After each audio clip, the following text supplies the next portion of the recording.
Afternoon, everybody, and welcome to our webinar on the Farmer's Voice, discussing drivers and barriers to technology adoption. My name is Kevin Doolan, and I'm the Executive Director of the Walton Institute in Waterford Institute of Technology, and I'm the coordinator of the DEMETER project. So DEMETER is a 60-partner project, 17 million euro budget, dealing with specifically around interoperability at a data level from farm to fork.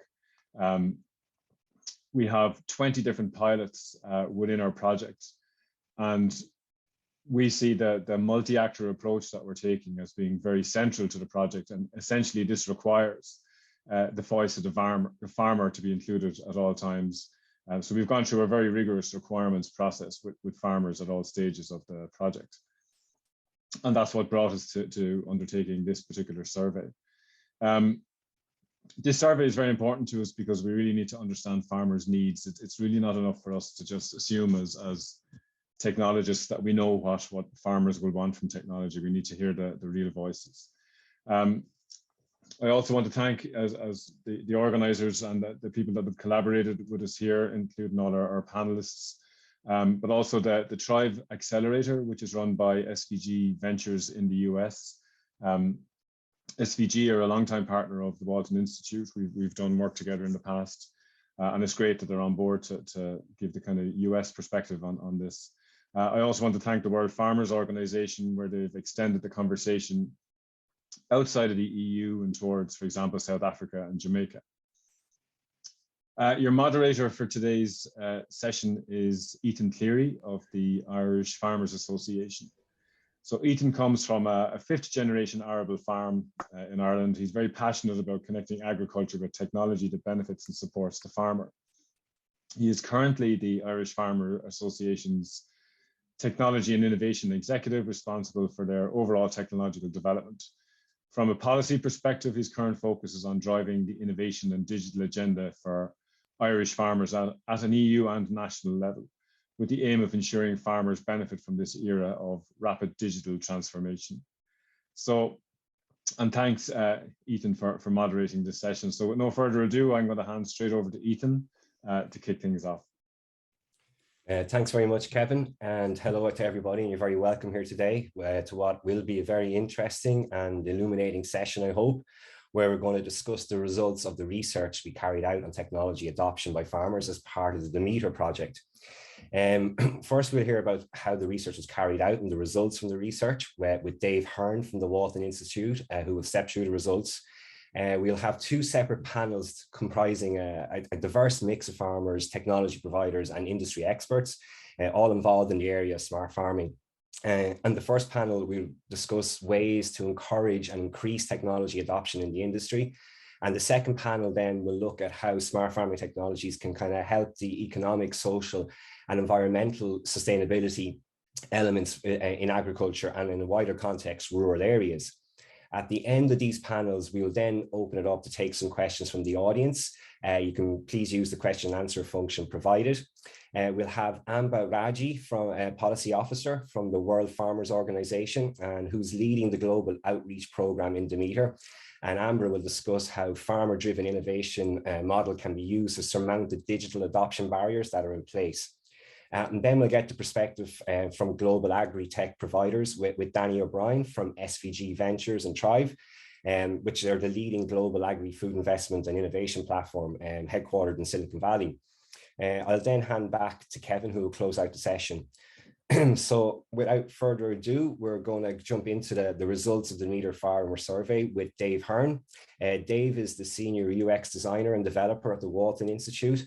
Within the DEMETER project, he's responsible for driving the multi-actor animation approach, which ensures that innovation is demand-driven, and in particular from the farmer's perspective. Dave holds a BSc Honours in Multimedia Application Development from WIT and has an MSc in Interactive Media from University College Cork. So I'll hand it over to you now, Dave, if that's okay. Thanks very much, Ethan. Thanks for the introduction. Let me just share my screen. Okay, perfect. Hi, everyone. My name is Dave, as Ethan said, and I'm a UX researcher and engineer from Walton Institute. Firstly, I just want to thank everybody that helped with creating this survey. I won't go through all the names because we'll be here all day, but thanks to everyone that helped create the survey and also share it through their networks. I only have 10 minutes, so I'm going to get started. So my role on DEMETER is part of the multi-actor approach team. So the multi-actor approach is the process where we involve all the main stakeholders from the start to the finish of the project. And these include software developers, technicians, researchers, and most importantly for us, farmers. And they help us design through the design and development process of creating these smart farming technologies. We achieve this through different forms of qualitative and quantitative methods, including workshops, user focus groups, interviews, and in this case, we're using surveys as well. This survey that we created was to gauge the barriers and drivers to the adoption of digital technology.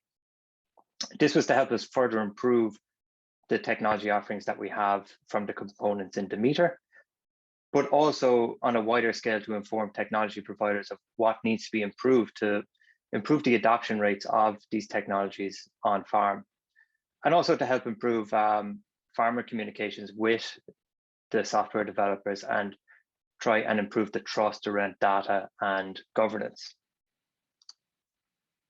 So firstly, we look at the demographics, who participated. The survey ran for 2 months and was shared through many networks, and it was shared worldwide. And in total, we had 484 respondents from across the globe. And these responses came from 46 different countries. However, we're going to focus on the top respondents for this presentation. There will be a report released after this, which we'll cover in more detail, but for now, we'll just focus on the top 5, which we'll look at in a bit more detail in a couple of slides. When it came to gender, we had 17% female respondents, which was great. Hopefully on the next one, we'll get between the 20 and 30%, which is female farm ownership across the globe is between 20 and 30%. So we'll try and get that higher for the next one. When it comes to age, pretty even spread between 25 and 64. But there wasn't any main difference in barriers or drivers when it came to age. The only difference really was where people find their information. So the older farmer is looking at traditional print media and agri publications, whereas the younger farmers are looking at social media. That was the main difference that we saw there. Again, a good spread across education. When it did come to education, we did notice that there was a reverse correlation between education levels and perceived barriers. So farmers with a university degree or higher perceived less barriers than those with secondary education or lower. So I guess you could see education as being a barrier itself in that case. When it came to agricultural sectors, we're going to look at this in a bit more detail, but this was just to give an overview of the different types of sectors that were covered, mainly being cattle, tillage, vegetable, fruit and dairy, but we also had grape and olive farmers, pig farmers, fisheries, etc. as well. Farm size, so again, an even spread. Our respondents from Romania helped bring up the size with the more than 200 hectares there. So in this area here, they seem to have larger farms on a whole. But we're going to look at a breakdown of those farm sizes shortly as well. So moving on to the interesting stuff, the results. So what are the biggest drivers for adopting smart farming technology? So if we look here, one of the highest respondents was to simplify work was one of the biggest drivers, increase profitability, and provide information to better manage a farm. There's also an increase here in improve environmental impact. So these are the biggest drivers that we saw across all sectors and countries. When it came to barriers then, as you can see here from this chart, the highest would be they're too costly. And this was a running trend throughout all sectors, all countries, all ages, all education. Cost is the highest barrier, followed by no climate change benefit, or at least perceived climate change benefit from them, and then not improving work-life balance and not making a farm future-proof.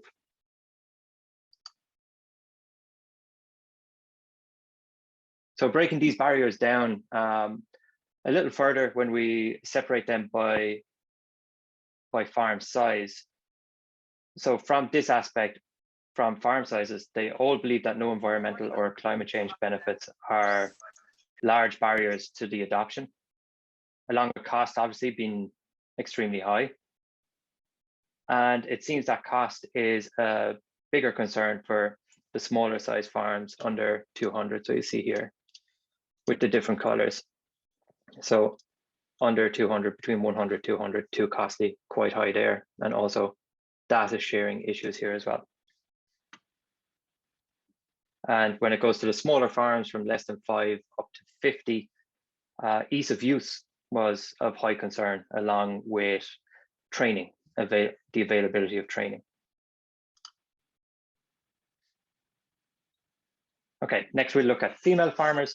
So almost 80% said that they were already using or are going to use in the future smart farming technologies. They were younger in age, our respondents were, generally younger than the male respondents, but they did have a lower adoption rate of smart farming technologies. So 28% are using smart farming technologies, with a further 51% saying that they're going to in the future. And that's compared to the male respondents who said that 51% were already using these technologies on farm. We had some questions around sustainability within this survey as well. And what we found is farmers believe that smart farming technologies could help sustainability and climate change impact, but at the moment they're not seeing that. And this is a topic that will be discussed later in the panel. And just very quickly, these are a couple of examples of the questions that we asked. So smart farming technologies would help me further improve my environmental impact. This is agreed around 4 and somewhat agreed at 3.5 for climate change impacts. Okay, so breaking down the top 5 countries then and the differences between them. So a high percentage within Norway, 22%, doubt that they will ever use smart farming technologies. And the biggest barrier here, again, is cost benefit, followed by having the necessary skills. In South Africa, only 1 in 5 are using smart farming technologies at the moment. However, 50% believe that they will in the future. One of the highest barriers here is internet connectivity. This is one of the key concerns, again, followed by cost.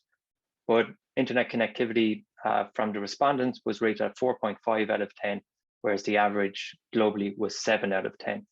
And so this could be a key barrier here. In Italy, just under 40% are using smart farming technologies, with 47 planning to do in the future. Having the necessary skills was a high barrier to adoption here, along with cost again.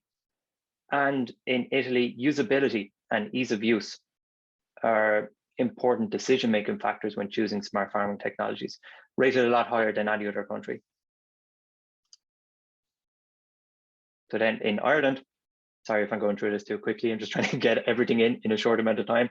In Ireland, they have a quite high adoption rate, with 53% adoption and 34% planning on using smart farming technologies in the future.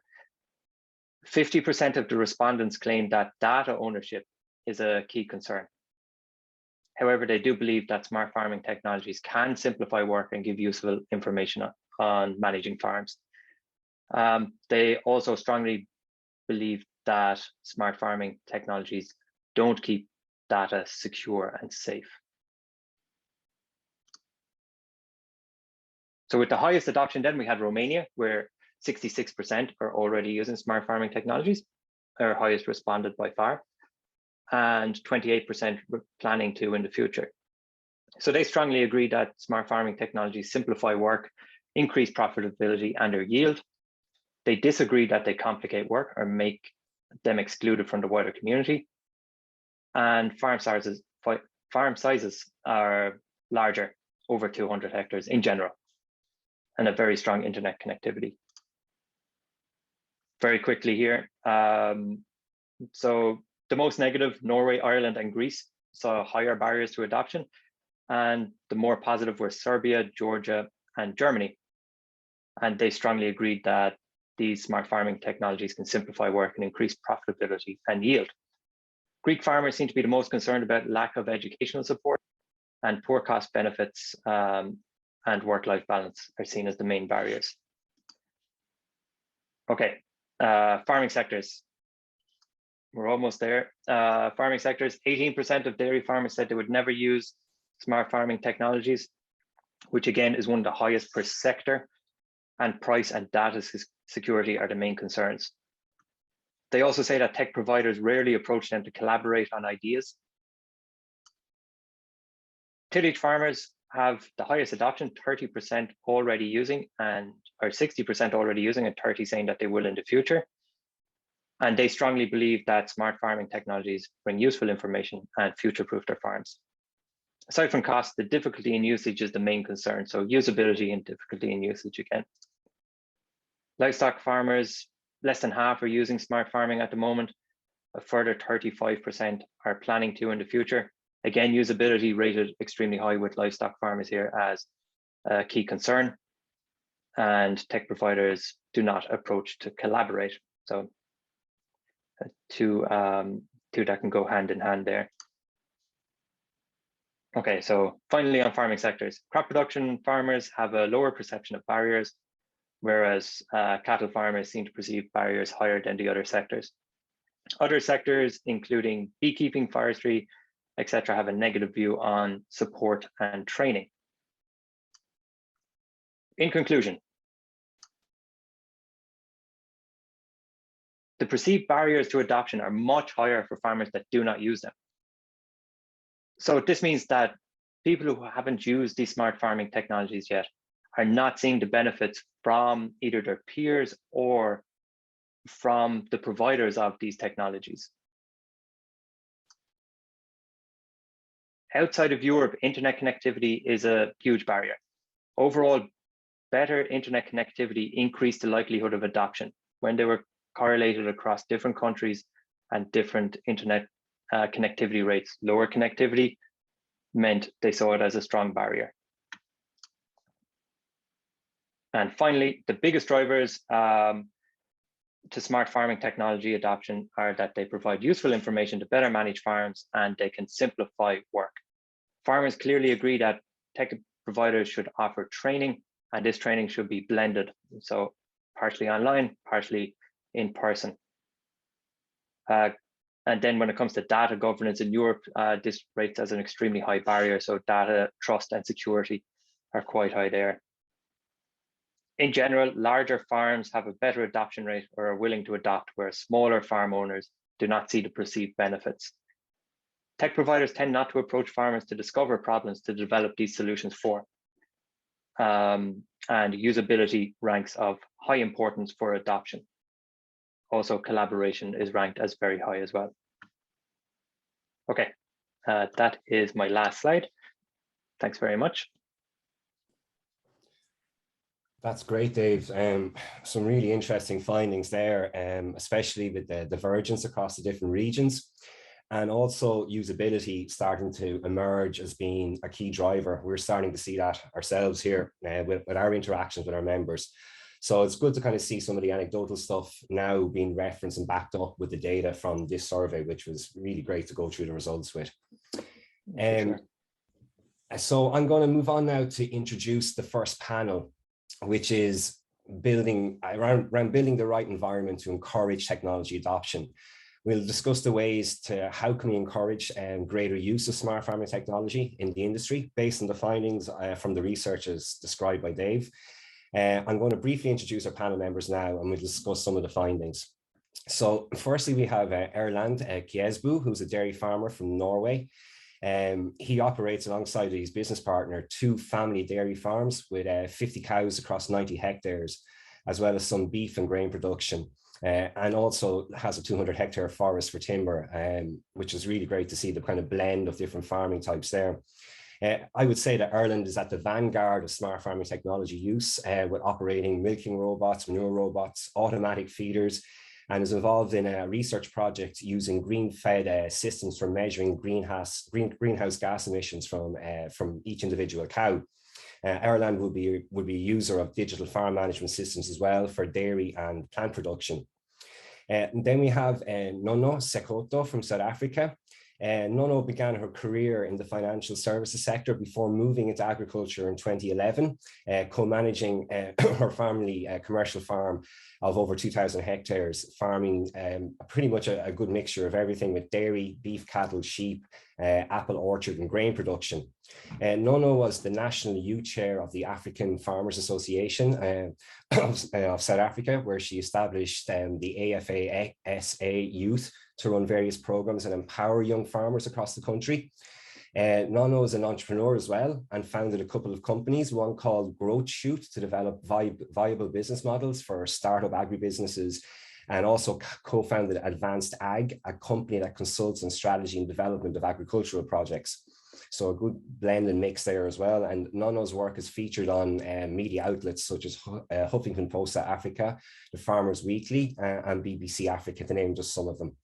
Then we have Slobodan Spazovsky, who's from the Association of Producers of Grapevine and Wines in Serbia. Slobodan is the secretary of the association with protected designation of origin in the Srem-Fruška Gora region of Serbia. Prior to that, Slobodan worked in several wineries in different roles, such as CEO, manager of organizational affairs, and as a technical director. We have Senka Gajinov from DNET. Senka is the strategic product manager for agriculture at at DNET. There she is responsible for the development of the AgroNet suite of solutions, maintaining relationships with stakeholders and clients, and the coordination of plot deployments as well. Senka has an MSc degree in the area of plant breeding and has more than 15 years of experience in the agri domain, mainly working on monitoring diseases and pests affecting public greenery, as well as supporting farmers to protect their crops. Then we have Morteza Abdipur from John Deere. Morteza is a product engineer in the John Deere Intelligent Solutions Group in Kaiserslautern, Germany. He holds a master's degree in engineering geoinformatics and is currently pursuing a PhD in agronomy with a focus on geospatial data science in combination with machine learning. He's a certified IoT practitioner and is passionate about integrating data from different sources so we can optimize crop production processes and systems. So just going to open up a couple of questions here. So in summary from Dave's presentation of the results, the biggest drivers for adopting smart farming technologies are simplifying work, increasing profitability, and providing better information and insights into managing our farms. The biggest barriers were cost, data issues, and the perception that there are limited climate change benefits from using smart farming technology. Outside of the EU, as we saw from Dave's presentation, internet connectivity posed the biggest barrier, in particular in South Africa. So cost was the biggest barrier for adopting smart farming technologies, with 44% or close to 50% of farmers believing that the cost of smart farming solutions are too high. 20% mentioned a lack of financial resources as a barrier. This is particularly important now more than ever, with rising costs due to inflation, energy prices, and the scarcity of inputs and soaring input costs as well. So Erland, I'd like to ask you and open it up here. You've made significant investments in automated machinery like robotic milkers. Was it difficult to access capital in your case to invest, and how did you go about it? Do you have any tips for farmers in similar situations? Yes, a milking robot is quite a normal and basic investment for a Norwegian dairy farmer. So, and when you go from a manual milking system over to a robot, it's often also related to investments in the barn and in buildings. And so the investment is not only technology driven. In our case, we went from using employees to use the robot, and the investment were profitable for us. And we also got better management and decision support systems and a more flexible everyday life with the investment. And nowadays the costs, as you say, are rising even more and than before. And every farmer has to consider carefully every investment. And this situation will clearly affect also investments in technology. And when investing in technology, the farmer has to look at every sides with the investments, both cost and utility values. Technology often also affects the farm management system overall. And this fact, I think, is the most important factor that technology adaptation takes time. So it's often maybe not so big investments also, but there are bigger questions concerned to how you are doing the farm management after the investment. Very good. It's really interesting to hear that perspective on it as well. No, what's your experience accessing investment? Have you any advice for other farmers, given your own experience as a farmer, as well as your background working in finance? So thanks, Ethan. Good to be here. I think what's interesting around accessing finance in this space is really around accessing finance for agriculture as a whole. That's where the issue is. So, you know, if you are looking for technology that is going to help your farm, you've got to be in spaces where you're able to access the funds. And I must say, in our country, it's still pretty hard to access funds to kind of develop your country as a small business.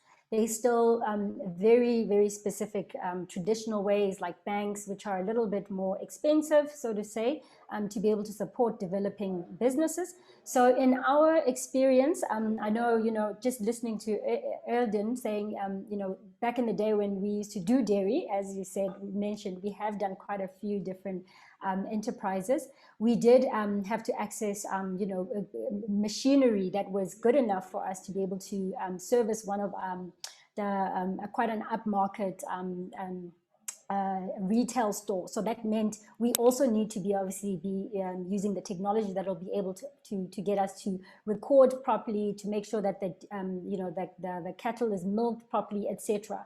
And for us, we literally had to make sure that we get loans for that. And luckily for us at the time, there was a program that was actually supporting developing farmers. So I think in my space, accessing technologies and investment is, you know, it's the best place to go is where there are programs that are actually promoting such either product or production to support smallholder farmers, maybe getting into technology. And it's a little bit difficult for farmers to have that information ready for them to access. So that's kind of what I say, that the funding is there. It's just really hard to access, being a small farmer. And then it's also, a lot of times it also needs to be very focused, because a lot of funders, if they don't understand the technology, it's very hard for you to be convince them to actually give you the funds. So that's kind of where we are right now. Okay, excellent. Yeah, it's similar from some of the other research we've looked at as well around different member states in Europe. So it's good to kind of see and compare. I think this seems to be a global issue as well.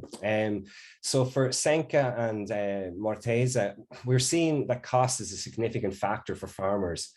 What more can we do to make these smart farming technologies more accessible for both small and larger farmers? So Senka, if you want to go first there. Yeah, okay. Well, I think that showing clear benefits and return of investment is crucial.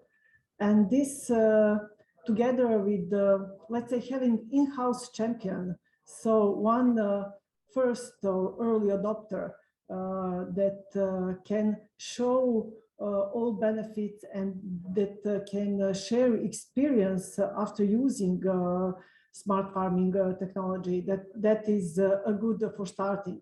And then it is very good to start from something simple, something easy to showcase, easy to for users to understand and then build from there. So it can be as simple as enabling farmers to remotely see several parameters from the field or from the barn and make their own decisions according to those measurements. And then after that, adding some new features, new solutions, new analysis, and providing actually some instructions and recommendations to the farmers.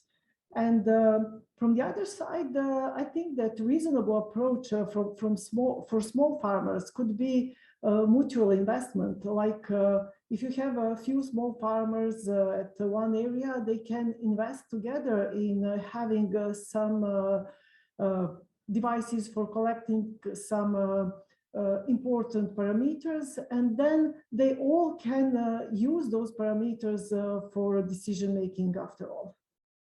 Very good. Morteza, do you have any view on this in terms of how we can make technology more accessible for the different types of farms out there? Right. So as we all know that the agricultural machinery are no longer stupid machine iron that runs.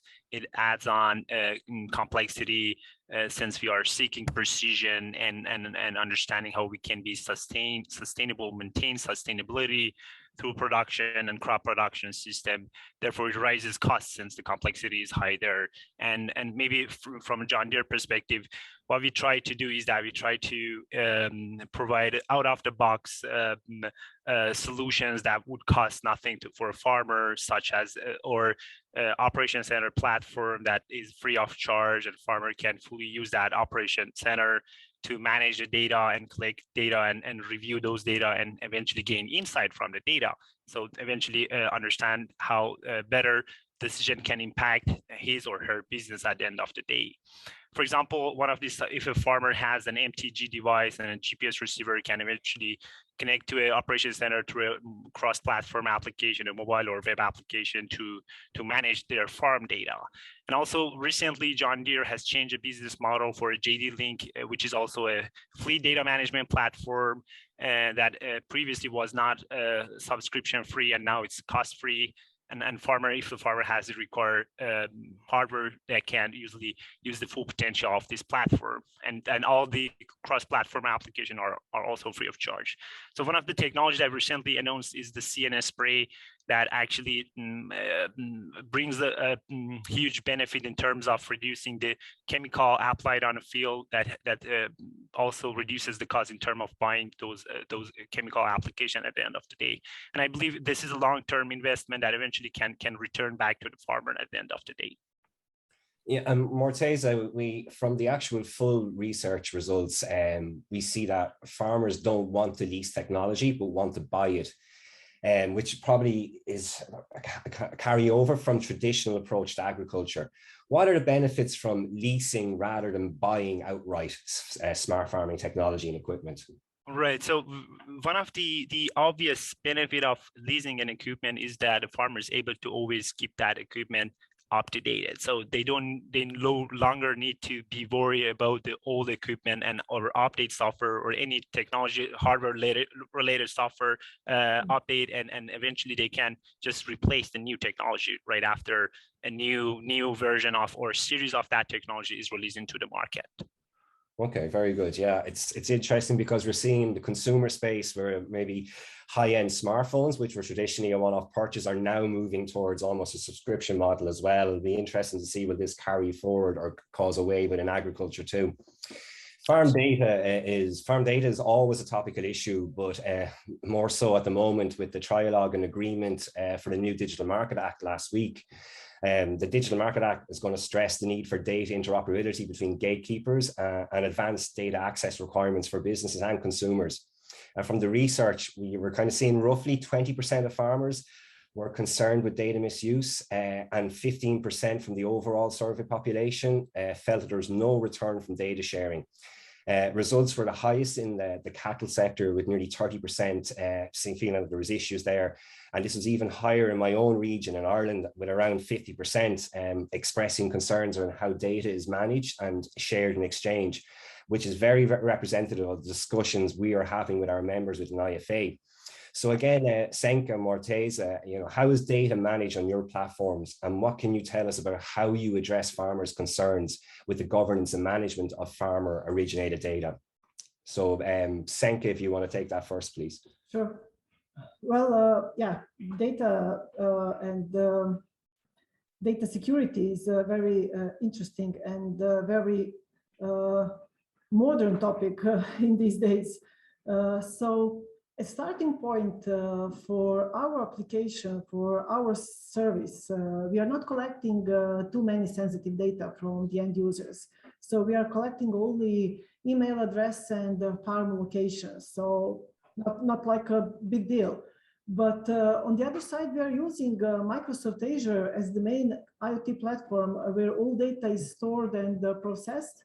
And we are using Azure SQL database to store relevant data for analysis and visualization. And we are using Azure protocols that are updated all the time. And we have always updated protocols that provides data security and data encryption, and in such case enabling a high level of security. Also, there is a role-based data security with specific permission for each user. So for accessing the service, each user has its own access credentials and can see only his own data. So additionally, all data are physically secured as they are stored at the data center with a high security level implemented. So, of course, there are always some more possibilities, like levels for providing even higher data security. And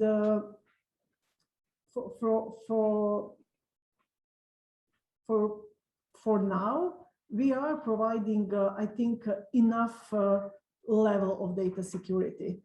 And when we are talking about data coming from in-field installed devices, like measurements from the fields, that is something that could be discussed about, like those data are important for one client or for many clients or users, and probably could be monetized. Different business models could be defined by using all those data and, let's say, secure data. Okay, very good. And Morteza, what do you think about it? Right, so I would like to share a screen if I would be able to do so.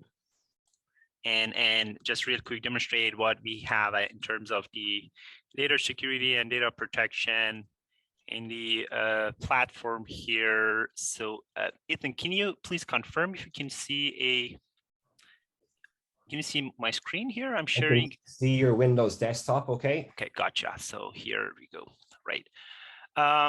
So here's actually a, so in terms of maybe the how the data are, the first question to tackle that is that how they are being managed there, and what are the use of the data here.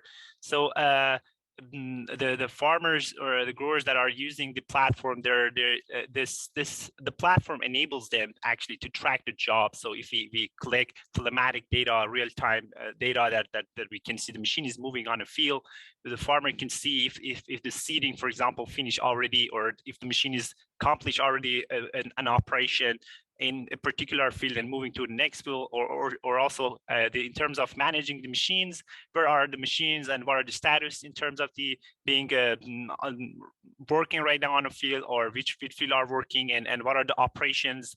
Is it doing a harvest operation or a particular spraying or spreader applications?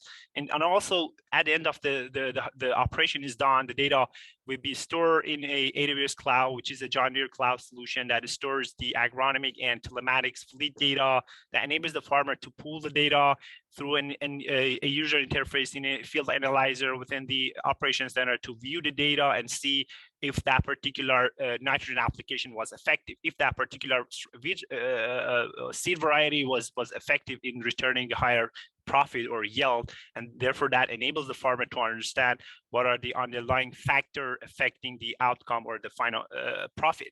And when it comes to data sharing and data security, here we have a business model that basically protects the customer data in terms of who can access to the data and how the data are being shared through that ecosystem. So data-driven product improvement and development based on a anonymized data where a customer have a John Deere Operations Center account and there has an access rights and can give access right to its employers and partners and dealers, and also can provide data consent to the dealers and John Deere itself, in-house application of John Deere. So then we can have access to data and basically enable the farmer to gain insights from the data that they are collecting through the season. And also there is another level of access, which is a specific approval access that is enabling the connected software tool. So we enable small and medium enterprises to integrate their application with an operations center and collaboratively work with us and a farmer to help farmer to push this effort forward to make more sense out of the data they produce and also make a better decision at the end of the day that they wanna go on a field. And eventually this data are mainly being secure on a cloud base, all maintained there, and different level of security are actually protecting the access and right of to those data. Okay, very good. It's great to see the overview and how farmers are put central to your thoughts around it. And I'm just conscious of time as well. So I just want to get the perspective from Slobodan. From your experience working across several wineries, are farmers worried about their data being misused? And if so, what are the common concerns or issues that you have come across? At this moment, I do not get the impression that growers are worried about misuse of data. Because we joined the DEMETER project as an association and not as individual wineries or growers. And that is how it was presented to our members, of which there are currently 107, and all of them are engaged in culture, and half of that number are engaged in production. Evenly distributed and deployed 13 weather stations and smart traps for insects in our vine growing region. The locations were chosen to cover the largest areas under vineyards in one location, or to have several vineyards of different owners to the weather station. All our members are enabled to use all of data from these devices to the portal and the mobile application, Algonet. Users who have deployed devices in their vineyards use data from its own devices, while others can choose from which devices they will use in meteorological data. And at the last workshop that was organized together with the DUNAPNet, it was agreed with the vine growers that they will enter the data in portal about the phases of vegetation, as well as the varieties of grapes, because the phases of vegetation are not the same for all varieties. Therefore, they are agreed to share their data in order to improve the software and prediction of the diseases, which primarily give benefits to them. They are aware that the accurate data they provide is important for the accuracy of the portal. In our case, the data sharing was not questionable. And we are already had some similar experiences, and that made things easy for us. For example, 4 years ago, in cooperation with our local government and agricultural faculty in Novi Sad, we procured a device for rapid vine analysis. the device came with the software, with the usual parameters for wines, but not for wines from our region. So we had to gather wines from our winemakers to bring them to laboratory and to calibrate the device. So our members do that, and we make that result from that analyzer obtain value. We also use this positive experience for the DEMETER project. Currently, the services covered by the DEMETER project are free for all of our members. These are also one of the motives that there is no problem with data sharing or fear of data misuse. And of course, they trust the association in general. And I think that even when this service will be commercialized after the project is ended, I do not expect the mood of users for this issue will be changed.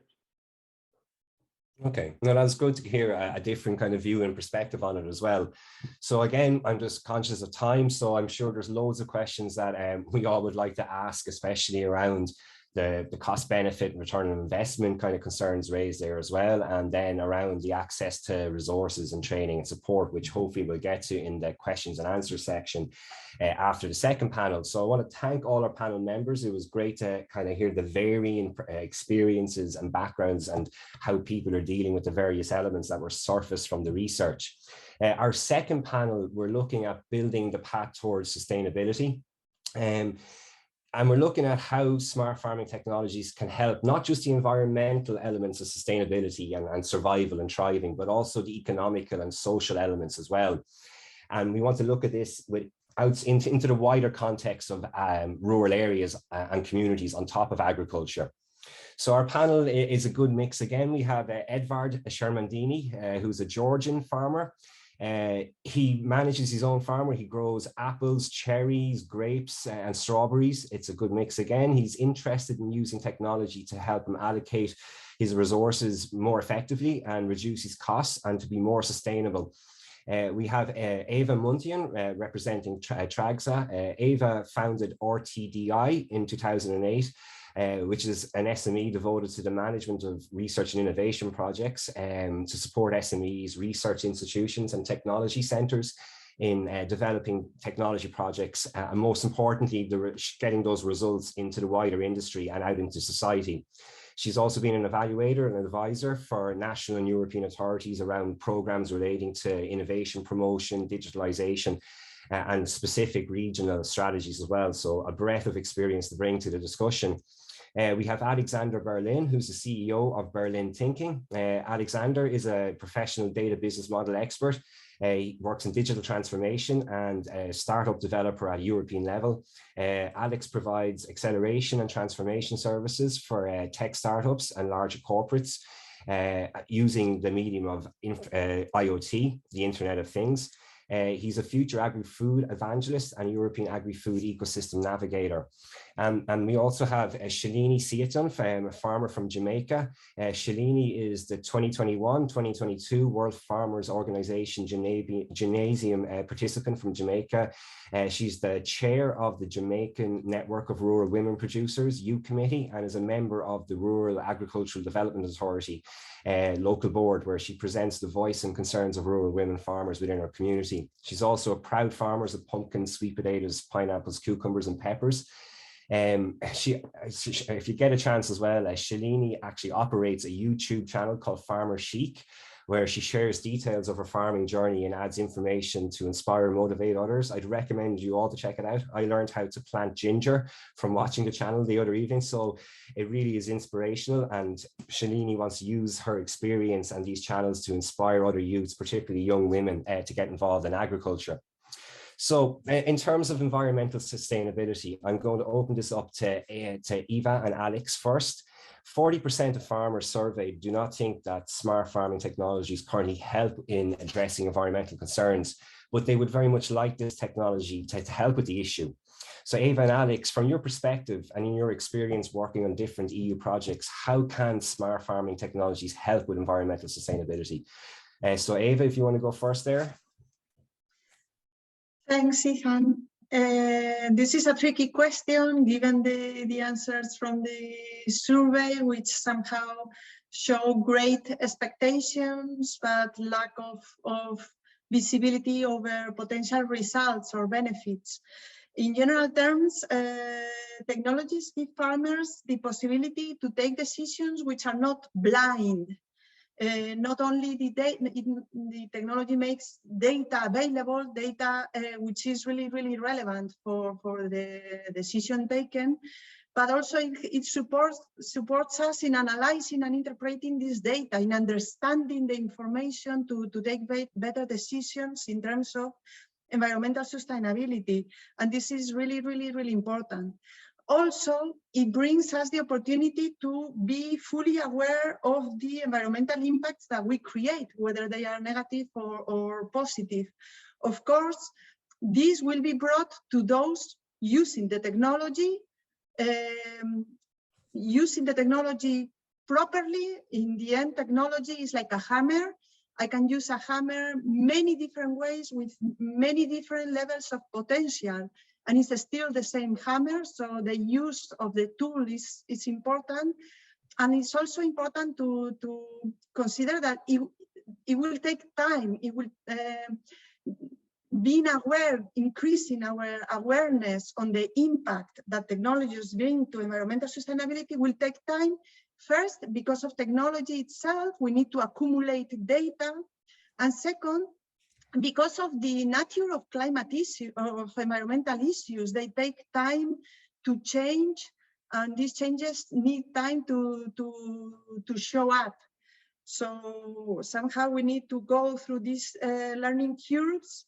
And I also wanted to stress up that it is also important that this awareness can happen at the micro level, at very concrete levels, in all sizes of farms, and we also need to search for these benefits at this level, not just at macro level.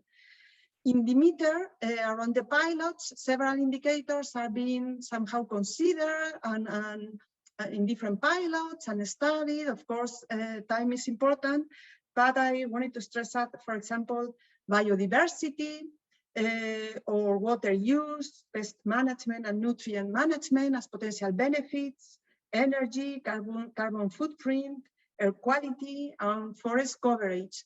I have chosen these indicators because of two reasons. One, because technologies bring greater potential to get deeper understanding around these particular indicators. And on the other hand, because these indicators are most relevant in terms of environmental sustainability. So that's why these are also ideas of about things that we could be looking deeply into.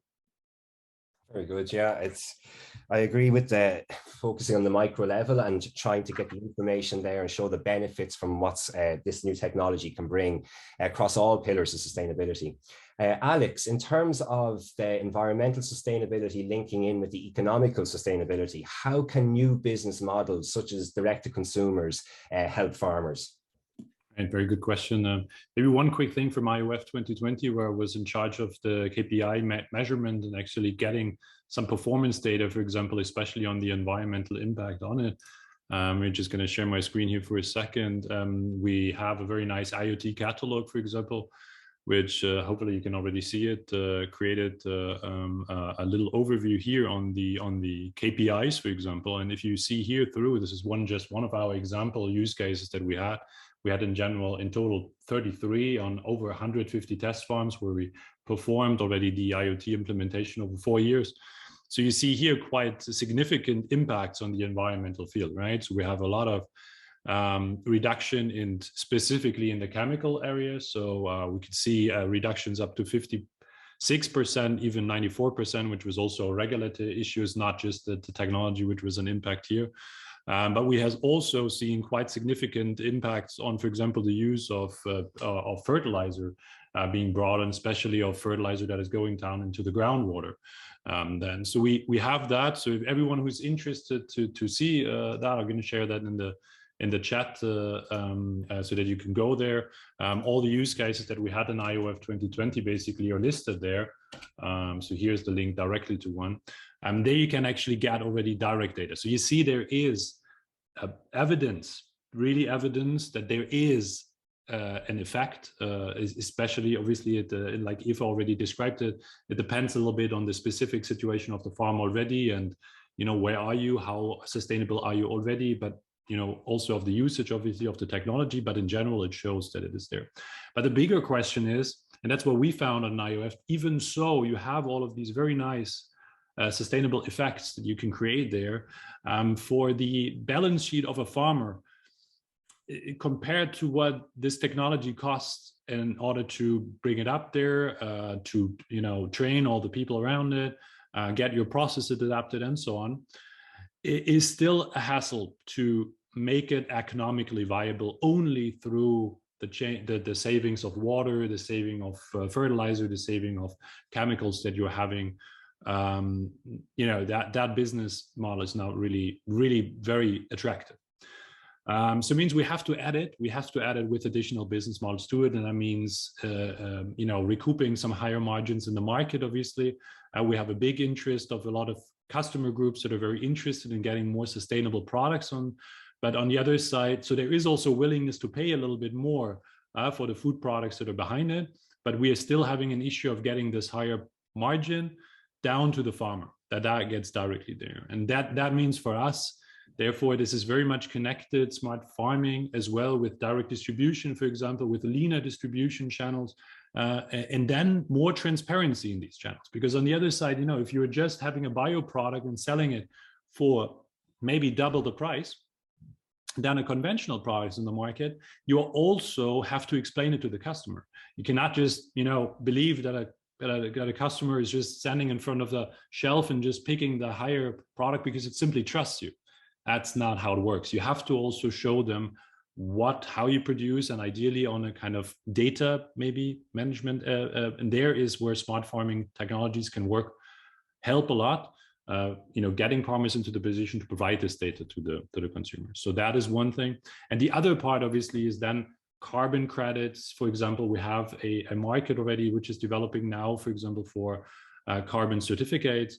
The prices are generally rising over time. So we see already that, for example, the governments in Germany have a quite high goal for these prices to be. And then there will be business models around this as well. So everything which is carbon sequestration into the ground and so on, if we can measure that precisely with smart farming technologies, then we can recoup that also with, for example, the certification. And we're working also on certificates, for example, in the direction of biodiversity. So the same thing, basically, if you have a clear input on biodiversity, for example, and that you can measure that and then you can put that in as well. So they're even working on certificates on this part as well. Okay, very good. Thanks, Alex. And you actually covered some of the additional questions I had around the objectives of the Common Agricultural Policy as well. So that's good to kind of see that kind of matched up. For Edward and Shalini, kind of a couple of questions here around how smart farming technologies benefit you in terms of the environment. Have you noticed that it's made a difference? And also, has it improved your work-life balance? Do you feel that it's helping you get more time for your personal, get more personal time and allow you to be more effective at what you do? So I'll ask Shalini first. Has smart farming technologies helped you environmentally and also with your work-life balance? Thank you, Ethan. All right, so first and foremost, definitely, when we talk about as a youth, I'm a representative of the youth committee. So on my farm, smart farm technologies has definitely improved. When we talk about, for example, soil testing, one of the major pointers or the key things that we have to be concerned about is your soil content or your soil quality. Is it lacking? What nutrient is it lacking in? What nutrient does it have a surplus of? And this is something that is very important. I think for back in the day or in previous times, that wasn't being paid attention to. And in these days, these are the things that we want or we have taken on board. Just the other day, I had to take a sample size and then use actually, and it's a device. I'm not sure if persons are aware of it, but there's actually a device, simple device that they just use to test. You just have a sample and you actually just test that to find out, okay, what is your potassium content and so forth. But one of our main problems or inhibitors to accessing or to utilizing smart farming technology is the cost. Importation costs, there is, and as I said, as a representative of the youth committee, we are young coming into the business. There are not many banking institutions who would want to support the agricultural sector because there's so many limitations there, and there's so many sectors that are actually affecting it. And we talk about climate change and so forth.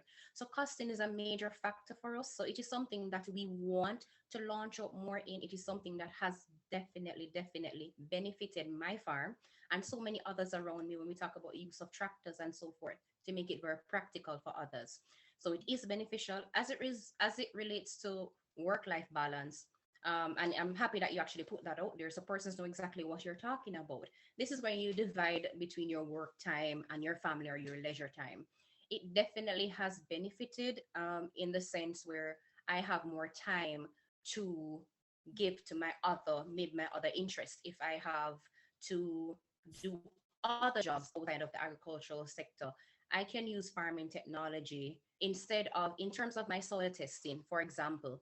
If I have that on site, I don't have to take that sample size to maybe outside of town. That reduces the time that increases the time that I have to my family and to do my other jobs. So I believe that smart farming technology is the way to go. I think it's man's gift to us in the agricultural sector, but we need to, education is very important, knowledge is important because it is there, but we need to learn more of how to utilize it, how to introduce it to other persons who may not be technologically savvy. There are so many persons out there. The limitations are limitless, but we don't know. I think the older generation don't know. The young generation are there. They want to know, but cost is a factor. And I really wanted to point that out, that I want to see how best within the agricultural sector we can open up doors for young persons to find out about smart farming technologies so they can come into the sector and actually build and lift the sector. Excellent. Yeah, no, cost is a big issue across all kind of regions that we would have studied and looked at. So it seems to be a universal problem, and getting the kind of correct access to finance. Edward, what's your view in it in terms of smart farming technologies improving your environmental footprint and also giving you increased work-life balance? Hello, everyone. Actually, agriculture is more risky business than other businesses at this stage, and these climate changes add more challenges for farmers. Actually, without modern knowledge and without smart farming technology, it is hard to access some success in this day. Actually, in my case, I am using DEMETER to identify pests in my farm, and besides this, I have a soil moisture sensors which helps me to identify level of the irrigation of my orchards, and in another hand, it helped me to save pesticides and fertilizers expenditure in my farm, roughly around 20–30%. Why? Because I have information when is needed to spray and when is needed to stop irrigation. Actually, this helps me to make a saving, and alongside my benefit, there are benefits of environmental, of course, because I'm spraying less, I am applying less fertilizers, and it is And if other farmers will replicate my case, it will help country at home, actually. This is my approach in this regard. Excellent. Yeah, it's great to see how this technology will hopefully become more affordable and that farmers will be able to access it and then use it to generate the information they need very locally for their farms. So it's really good to hear your perspective, Edward. So I think at this stage we might open it up to the floor to take a couple of questions. Is there anything that's come through already? I see there was something on data exchange from Vincent, which was coming through. Or... Okay, one of the farmers' concerns is the privacy of data. Do you consider that some auditing standard for data privacy could help, a quality label provided by some agri association? Will farmers trust privacy data in that case? Yeah, a big topic that we also obviously discussed in IOF 2020 a lot. We have a couple of, a code of conducts basically for data exchange already. So one for Copa Cogeca, for example, but also on very national organizations, we already have this. This helps a little bit, but the question is still who has some kind of supervision on what is happening in the data exchange field, basically. So we're talking always about these kind of clouds, especially also of the agricultural data spaces, for example, that where more companies are being part of, and then you can easily exchange it also between different actors within the value chain. Issue is then, as soon as it is in there, the question is who's supervising that everyone is behaving, after, for example, these code of conducts that we put on top of it. And that's still an open question. So I think we still have to think about every national authorities or every national, areas have to define certain entities, trusted entities, watchdogs, let's say, that have, for example, then access to supervise a certain code, for example, as well, to look into certain applications and see what is actually happening there, to still obviously, safe and secure the ideas and the IP of companies. But on the other side, still gets insights on what is done with the data. In regards, for example, of the farmers, so that they basically keeping the farmers right. So I think that is something that we have to think about to install as well, so that farmers are getting a better trust in it. On the other side, maybe as we have it in the private field, the more benefits, the more, let's say, also economical interest is in there for the farmer, the less you're worried with your data, because then the question is always what can be the worst thing that can be done. But if you can only enter certain markets with giving up certain data, giving out some certain data, then also the motivation is obviously very high to do it, because I'm basically rewarded for it. I think that is basically the thing, how it might work in the future. My personal stake is every farmer that does something in this direction already is already doing better, more ecologically valuable business than other farmers, and then they should talk about it. They should show it. They should be proud of their practices, basically. So we should rather go out of this thing of, oh, nobody should know about what's happening on my farm thing, to look what's happened on my farm. I am so good, so well doing it, because currently, this percentage of farmers which is not caring at all, not doing anything on it, makes the highest margins in the market. And that is something that we want to drive forward. We want to get especially the more sustainable farmers on the spot, and they need something in order to prove it. So yeah, it sounds to me there's a bit of a fear versus reward spectrum here, and how do we find the balance between the necessary regulation and then the benefits that come from engaging in an open data marketplace as well. We have another question here from Joanna around, has any societal impact measurements been taken? Does technology support farming communities to ensure their sustainability, or does it increase the isolation of farmers? I think Shalini gave a good insight into how technology has allowed to take back some time for herself, and how work life is really important. But Dave, you might want to take that at all around the societal impact measurements taken. Sure, thanks, Eden. And hi, Joanna. Yes, we asked a couple of questions around that topic, and one of those was, let me just grab the question here, 2 seconds. it was smart farming technologies make me feel excluded from the farming community was the statement that we used. And the participants were given a scale of 1 to 5. 1 being I strongly disagree, 5 being I strongly agree.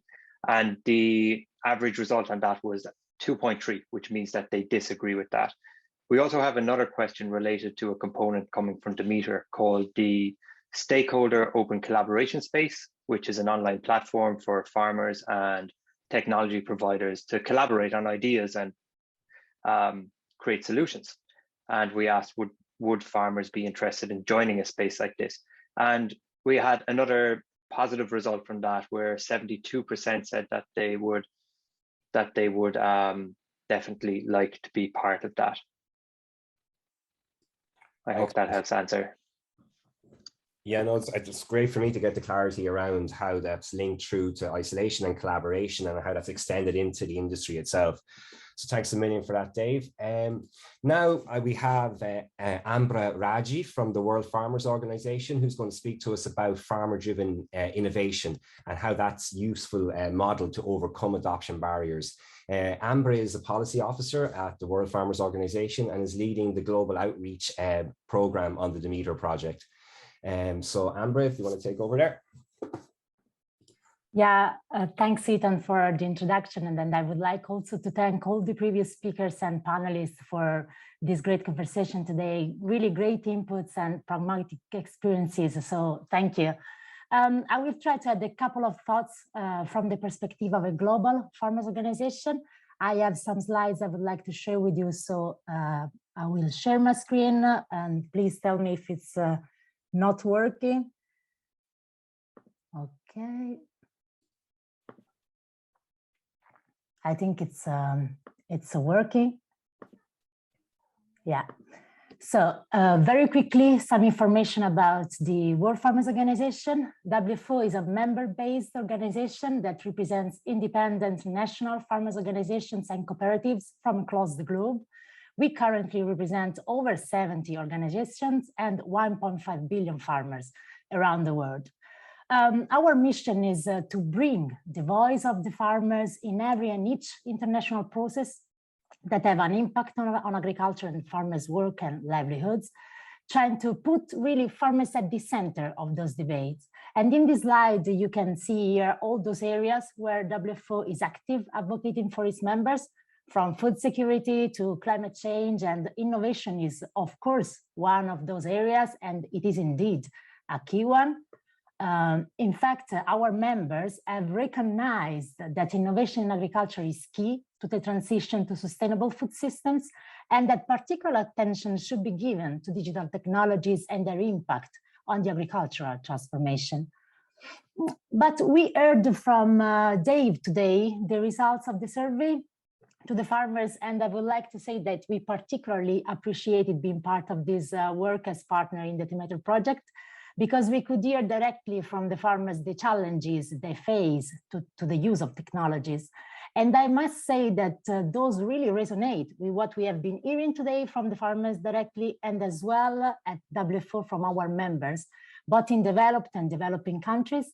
I have listed here some of the top concerns when it comes to digital technologies that we collecting during the years.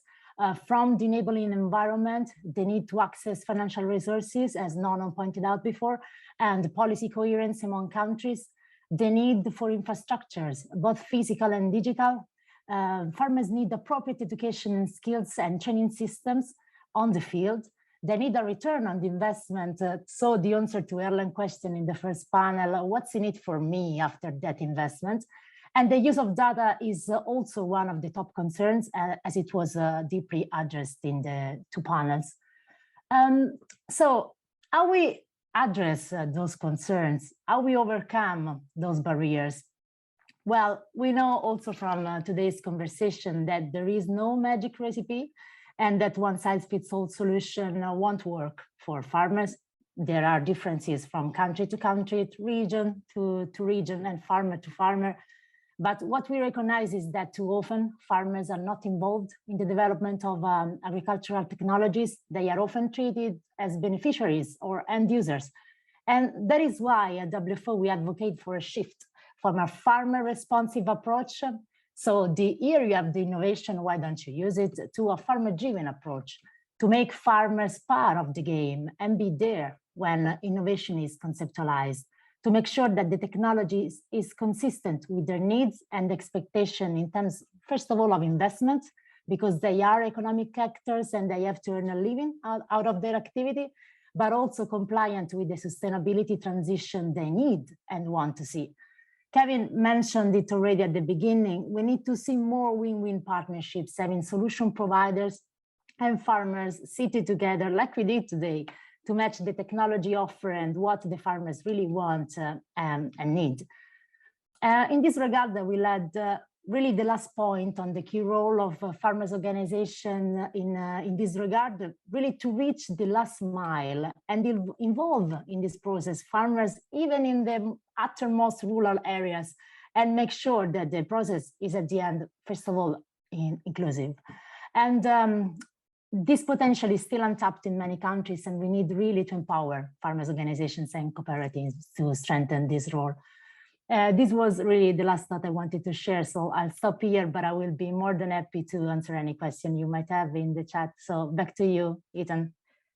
Thank you very much, Ambra. It's really good to see the farmer-driven approach in light of the development of the stakeholder open collaboration space within DEMETER, as Dave previously mentioned. So it's good to see that lining up and being used in a practical way.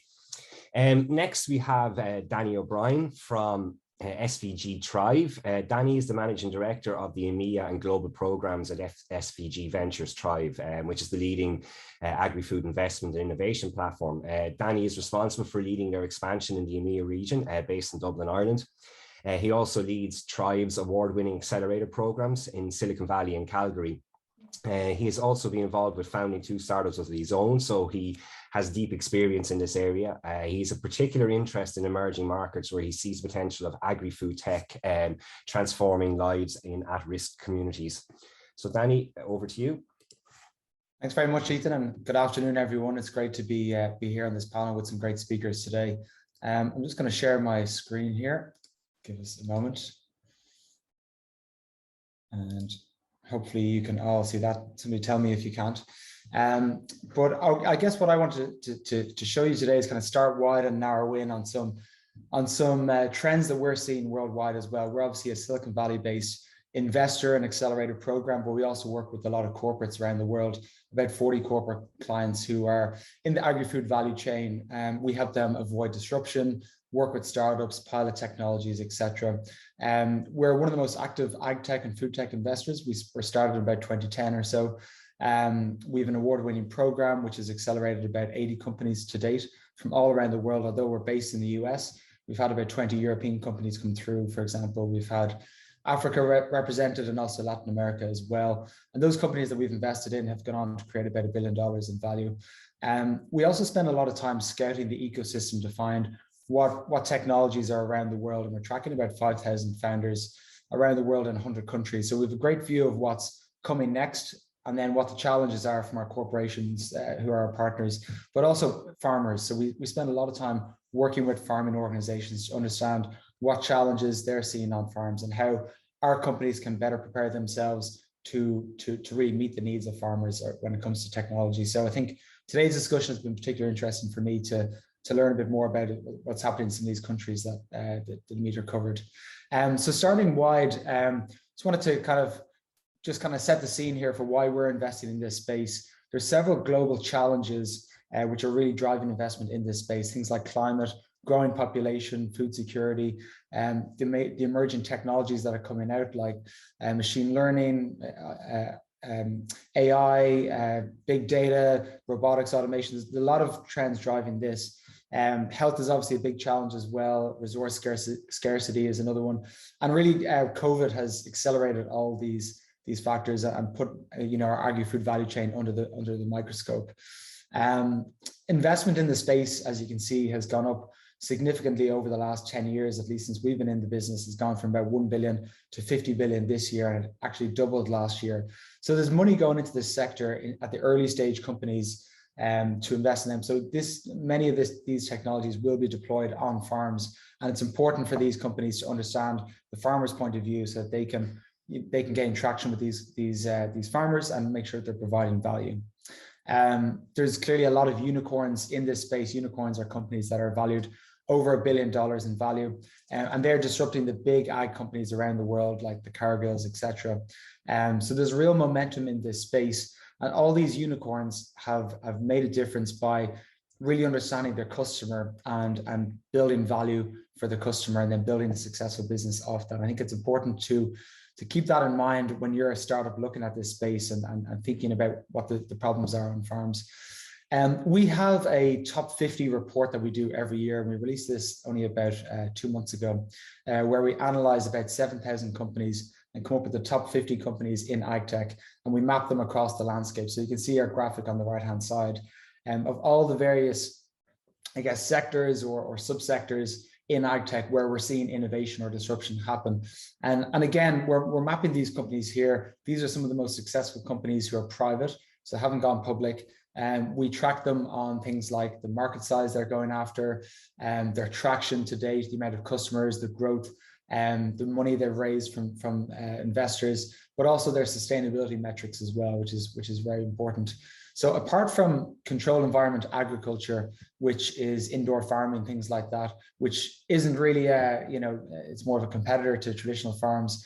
You see many of these technologies working with farmers, things like robotics, automation, farm management systems, crop protection, helping reduce pesticide use, herbicide use. There's a lot of bio solutions here. So we're seeing really the convergence of bio and digital to create value for farmers here.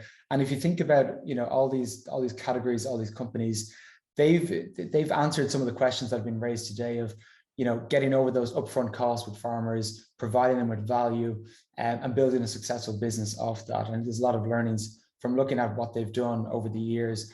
Agriculture and ag tech tends to be a slower route to market, given the skepticism by farmers, and we've seen some of that in the survey results today. And to bring this back to one of my earlier slides, a lot of these technologies or these trends are answering those global challenges as well. So things like robotics and automation, the lack of labor on farms, at least in North America, is a huge challenge. And COVID has made this worse with reduced immigration and the movement of people, etc. An example is a company we just invested in the UK, Muddy Machines, who have a harvest automation robot for asparagus, and they're working with the largest asparagus farmer in the UK, who says he would employ people if he could, but he just can't find the people. So this is a chance for this company to innovate around this problem and provide value for the farmers. So moving on, we do surveys as well ourselves. We've done a number in the last couple of years. One just released in Alberta, Canada, where we have an accelerated program as well. We collaborated with the government there, the United Farmers of Alberta and Oates College, to understand the voice of the farmer in that region. And some of the key points, just to kind of provide some global flavors here versus the results that we saw today. And many of these are similar and reiterate what's already been said, but some of the key pain points for farmers are things like herd management, crop protection, farm management, farm financing. Soil health is growing ever more topical, things like carbon credits, regenerative farming, water management, again, scarce resources, and then human resource and labor, which I've touched on. So I just wanted to highlight some of those. And this survey is part of a number of surveys we've done in North America over the last number of years. And I just want to share some lessons learned from doing this over the years and communicating these lessons back to our startups, which is why we take the time to invest in farmers, understanding their needs, and then relating those lessons back to our startups to expedite their speed to market. Some of these will be similar to what was said today. Some of them might be new, but this is my last slide. So just to touch on these, few farmers are willing to try solutions before they reach the market or have been proven, and hesitancy increases with farmer age. So that probably reflects what was shown today. But typically can be quite a skeptical bunch, and will like to see it in practice first before they'll adopt it. Larger operations and crop-only farms are the most likely to adopt. So I think that resonated with today's findings as well. And the larger operations we see have bigger margins, and therefore they have a bigger margin of error, whereas the smaller farms, they make couple of decisions to deploy new things, either it's technology or methods each year. And if it goes wrong, it can ruin their season. So the larger companies are easier to experiment with. ROI and uncertainty are top of mind. Upfront costs, lack of information on solutions, and time constraints are also barriers. There's been a lot of talk about cost today, and I like to think about it as more value. So, you know, farmers are not afraid to spend money. They buy very expensive tractors, like our friends at John Deere who are here today. So they will spend money on things like this, but there needs to be value there. And they need to understand how this will provide value over 5, 10, 15 years, whatever the payback period might be. And solution providers need to communicate that. In North America, farmers typically learn about new solutions from online research and family friends as well. Lower use, of course, online. I think a few people mentioned that today as well. They're very integrated communities, so they will talk, they will look at what's happening in other farms. Number 5, the end user isn't always the customer, and education should be taken into account here. So quite often the farmer might be the person who buys it, but it might be farm laborers who are using this technology, and the technology needs to be user friendly as well to be used by people who have various levels of education. Number 6, business models should be aligned to success. Again, this touches on value. You know, a lot of innovators we see are just applying traditional technology business models like a SaaS business model to farming. And with all this technology coming at farmers, they can't adopt it all. So innovation around business model is needed to make sure that, you know, when the farmers get value, the company gets value as well. So it's good to bear that in mind. And having financing options, whether that's a banking partner, whoever it might be, you know, to help with this. Actually, Ethan had mentioned to me the first time I met him, it's hard for farmers to think green when they're constantly in the red. So when it comes to sustainability, this is very important to remember. Number 7, second last one, go-to-market strategies should consider peer influence, local relevant trials, and bundling through existing channels. And this kind of leads on to my next point here. Crop consultants, local co-ops, and this is more US-based, and crop input distributors are some of the most trusted when offering technology. So trust is a real key thing there. And looking at those channel partners as potential collaborators is important. So I'm going to stop there. Hopefully I haven't gone over time. But thank you for the time, and great to be here with you all today. Thanks a million, Danny. That was really fascinating to see, and a lot of link ups between the research that you carry out and what's been discovered here today. Also, kind of pretty interesting to see the convergence of bio, digital, and data technology, which farming is the ultimate synthesis of all of that. So yeah, it's really, really fascinating. I think we can take a lot of lessons from that. Before I hand it back over to Kevin for the closing remarks, I would like to thank all our presenters and panelists here today, and for all the people that logged on. The panelists and presenters are great, really insightful contributions, and it was great to hear from people involved in all different areas of the agriculture industry. So massive thanks to everybody that contributed and everybody that signed on today. So I'd like to hand it over to Kevin Doolan now to close out. Thanks, Ethan. So yeah, I've got about 1 minute to close out the session. So as was just said, I just want to thank everybody. There's been a really fantastic group of speakers, and it's brilliant to get really such global insights that will very much underpin some of the statistics coming out of our survey. Thanks also, of course, to Grania and the team for organizing the webinar. I think it's been very insightful for people. It's a difficult thing to try and summarize some of the key learnings. I mean, there's so much to unpack there, issues around cost, data security, the lack of clear benefits, the need for more technology to meet sustainability objectives, and farmers' desires for more information to improve farm operations are some of the key points that seem to emerge.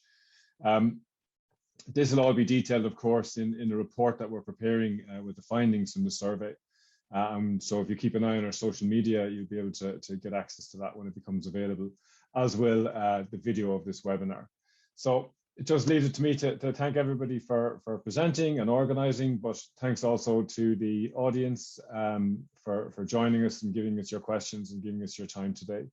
So that's all from me. Thanks everybody, and bye for now.